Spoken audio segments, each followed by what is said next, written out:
Botticelli, it's my confidence. Botticelli and Raphael, shirts and trousers. Champions கோப்பை cricket தொடரில் ஆப்கானிஸ்தான் ஆஸ்திரேலிய அணிகளுக்கு இடையேயான போட்டி மழை காரணமாக கைவிடப்பட்டது. இந்த போட்டியின் முடிவை அடுத்து ஆஸ்திரேலிய அணி அரையிறுதிக்கு தகுதி பெற்றது.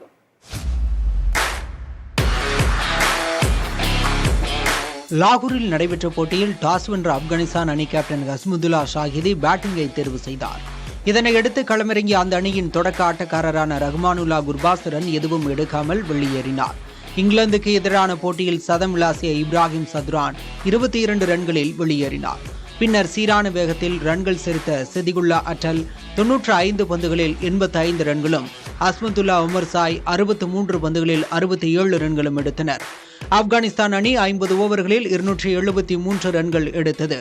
பென் வார்சியஸ் 3 விக்கெட்டுகளும், ஸ்பென்சர் ஜான்சன், ஆடம் ஜம்பா தலா 2 விக்கெட்டுகளும் சாய்த்தனர். 274 ரன்கள் எடுத்தால் வெற்றி என விளையாடிய ஆஸ்திரேலிய அணி சிறப்பான தொடக்கத்தை ஏற்படுத்தியது. மேத்யூ ஷாட் 15 பந்துகளில் 20 ரன்கள் எடுத்து வெளியேறினார். மற்றொரு முனையில் அதிரடி விளாசலில் ஈடுபட்ட டிராவிஸ் ஹெட் 34 பந்துகளில் அரை சதம் அடித்தார். 12.5 ஓவர்களில் ஒரு விக்கெட்டை இழந்த நிலையில் ஆஸ்திரேலிய அணி 109 ரன்கள் எடுத்திருந்தபோது மழையால் போட்டி கைவிடப்பட்டது.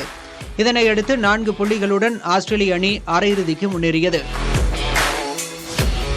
இந்த நிலையில் இன்று நடைபெறும் ஆட்டத்தில் தென்னாப்பிரிக்க அணி இங்கிலாந்தை எதிர்த்து விளையாடுகிறது. தற்போது பி பிரிவில் தென்னாப்பிரிக்கா மற்றும் ஆப்கானிஸ்தான் அணிகள் தலா 3 புள்ளிகளுடன் உள்ளன. எனினும் ரன் விகித அடிப்படையில் தென்னாப்பிரிக்க அணி முன்னிலையில் உள்ளது. ஒருவேளை இங்கிலாந்து அணியுடனான போட்டியில் தோற்றால் கூட அரையிறுதிக்கு செல்லும் நிலையிலேயே தென்னாப்பிரிக்க அணி உள்ளது.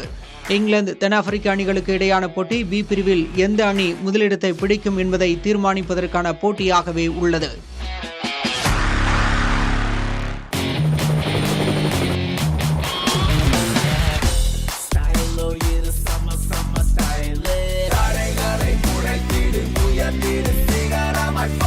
ஃபிட்டான Botticelli இருந்தா கான்ஃபிடென்ட்டா என்ன வேணாலும் செய்யலாம். Botticelli, it's my confidence. Botticelli and Raphael, shirts and trousers.